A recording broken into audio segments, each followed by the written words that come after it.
Bayan ɗaura auren Rarara da Aisha Humaira, an kwana biyu ana cece-kuce akan wannan ɗaurin aure. A wannan karan an hango su sun saki sabbin hotuna wanda ake cewa pre-wedding pics. Bayan dawowar Rarara da Aisha Humaira daga auren 'yar gidan Dukku-Radda, Aisha Umar Dukku-Radda da angonta Ahmad, wadda a can an yi wa Rarara kyautar mota Coaster tare da matar tasa Aisha, duka an ba su kyautar mota ita ma a gurin RAV4 new model.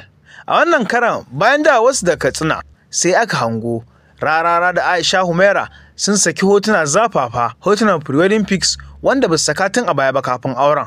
A wannan karan sun sake shi. Waɗannan hotuna dai na Aisha Humaira sun yamutsa shafukan sada zumunta, ganin yadda aka ga Aisha Humaira da Rarara suna fitar da style a wannan hoton nasu. Shin me za ku ce game da wannan hotuna da suka saki? Zafafan hotuna. Barka da zuwa tashar Kannywood TV, kasance da mu domin samun labaranmu a kodayaushe.